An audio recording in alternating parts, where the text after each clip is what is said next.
So this video took a little bit longer than expected, but I promise I have the best reason. I became a dad. Things have obviously been a little bit busier, but in the best way. Now to test if this form over function e-bike will survive a trip to the farmer's market. Let's check out my first e-bike, the Wow.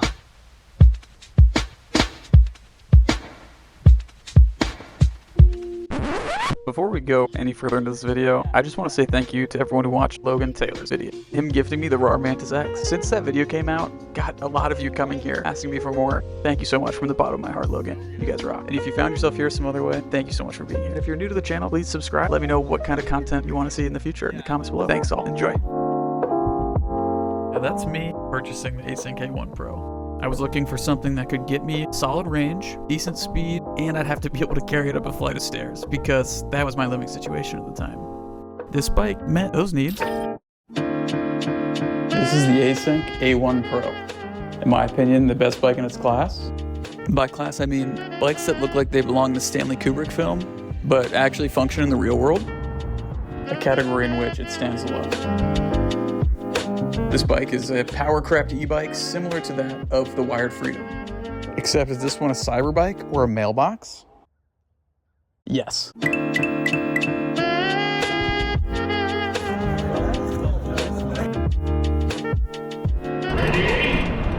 Okay, so I made a promise to you guys that we were going to test it and see if this thing would survive a ride to the farmer's market. This is slick. It could go out any moment here. Oh, I got a little... Oh, that's splittered on. And we're going to market. So we survived. We made it. This thing's got excellent brakes. 4-piston, 180mm disc with solid oil wells. You're going to need when you're stopping a 123-pound bike, moving it upwards of 36 miles an hour.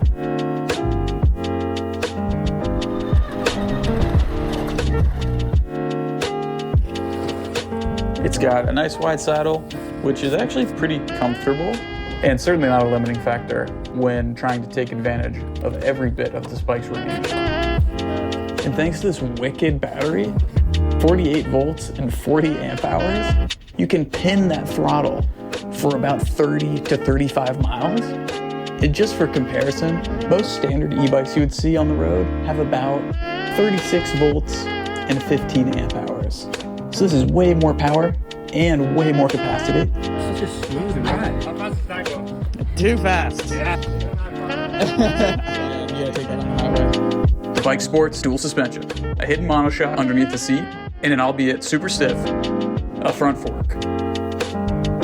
The two amount to enough suspension to eat up road chatter, but not enough to take it off road.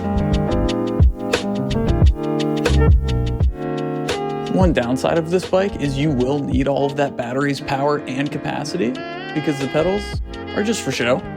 The flywheel might be made out of plastic. While they started out being able to pedal the bike, they wore out. If this thing starts swinging and you're not holding the brake, the bike will take off. We'll be at a stop sign, we'll put our feet down, and then we'll let go of the brakes, thinking that we're stopped, but the pegs will still swing forward. A few moments later. It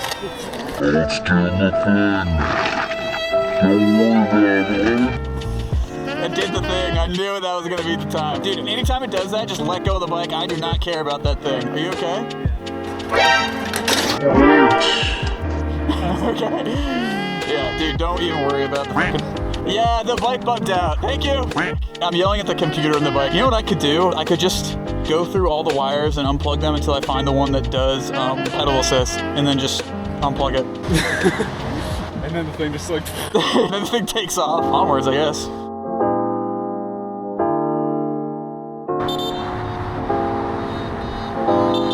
And so it begins. The Easter egg of Seattle.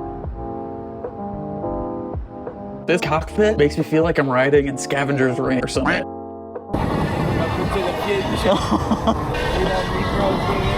Just the best thing ever. Maintenance for this bike is all over the board because you're gonna have to do it all yourself. If you don't mind learning, that won't be a problem for you. Well, maybe a little bit of a problem.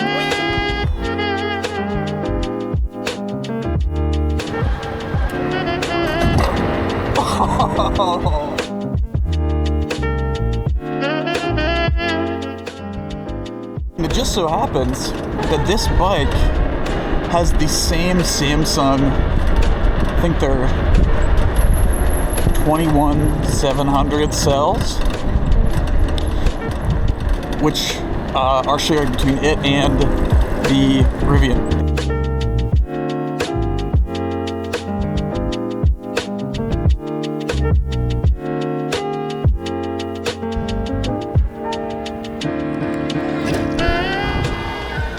What's your favorite EV right now, besides the Async? One thing I always say that the Cybertruck is good for is it like moves the needle in a meaningful way for like designers to have more of a say in car making. Have you seen the Jaguar? The new Jaguar?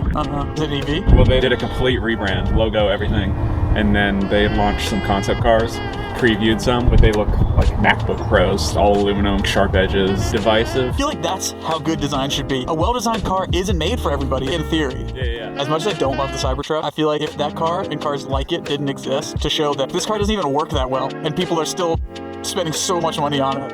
That bike is a perfect example of that proof of concept too, because you sacrifice a lot, but it's just like, it speaks for itself in terms of the design of it. And as far as like this kind of bike goes, it's kind of in the same boat where they all kind of look the same, minus the Kate Calc, and then you compromise a little bit with the Kate Calc because in order to get those lines, the battery is a little higher, which gives you clearance, but it also makes the center of gravity higher, which there's argument to be made that that is not something you compromise on, but looks like the Kate Calc, you know? What are you gonna do? Yeah, like what can you really say?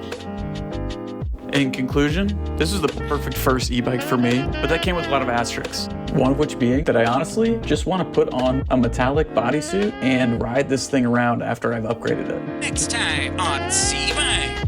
If you're familiar with the North, you'll know the peculiar heart rate of a 3:30 p.m. sunset. But here's the thing, night riding.